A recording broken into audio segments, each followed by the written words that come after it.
নমস্কার, হবি ও সুলেখা ফ্লগে প্রত্যেক দর্শককে অনেক অনেক স্বাগত।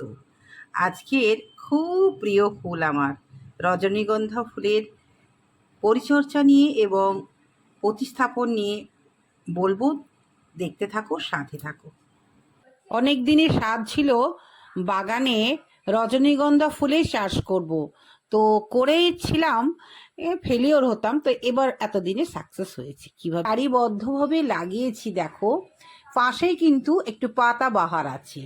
একটু আলাদাভাবে বাগানটাকে সাজানোর চেষ্টা করছি।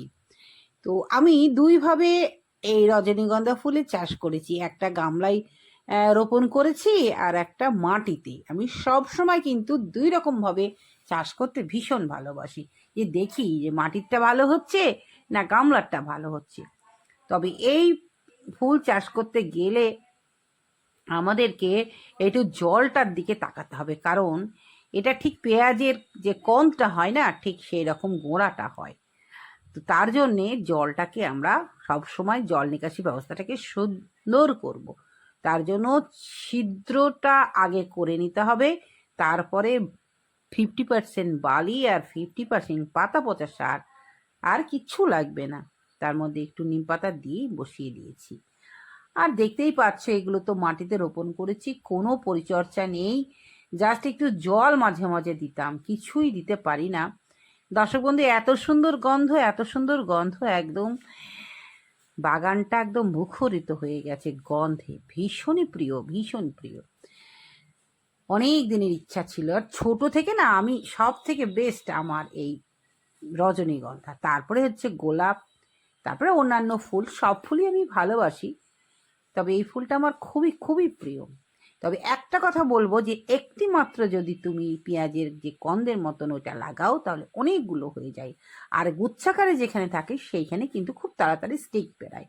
আর স্টিক বেরোনোর জন্য কিন্তু তাদেরকে স্পেশাল কিছু একটু খাবার দিতেই হবে। কি দিতে?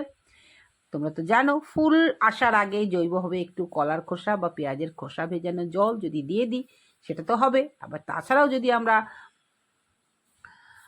রাসায়নিকভাবে মনে করি ফুল আনবো, স্টিক আনবো, তাহলে 0.050 স্প্রে করে দিতে হবে। তাছাড়াও যদি তোমার কাছে না থাকে, লাল পটাশ 1 চামচ, তার সঙ্গে একটু গোবর সার মিশিয়ে দিয়ে দেবে, ব্যাস। কোনো ফাঙ্গিসাইড না, ইনসেকটিসাইড না, কিচ্ছু না, কিছু লাগে না, কারণ কোনো একদম সমস্যাই নেই, বিনা সমস্যার ফুল।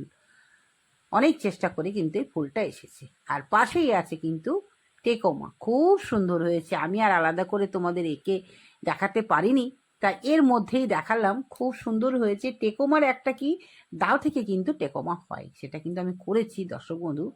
আর এই যে নয়নতারা, নয়নতারা বলছি, তারামণি, এ একটা হলে কিন্তু একদম বাগান ভর্তি হয়ে যায়। আর আছে দত্তপ্রিয়া, এদের কোনো পরিচর্যা নেই, একদম শুধু জল খেয়েই এরা বেঁচে আছে।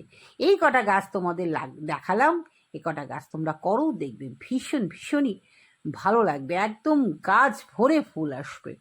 তবে এই রজনীগন্ধাটা এত মিষ্টি গন্ধ, এটা দেশি তো, তার জন্য গন্ধটা বেশি। আজকে তাহলে এইটুকুই।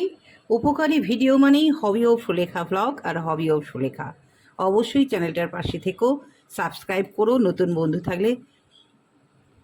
আজকে আসি, টাটা, দেখা হবে পরের ভিডিওতে।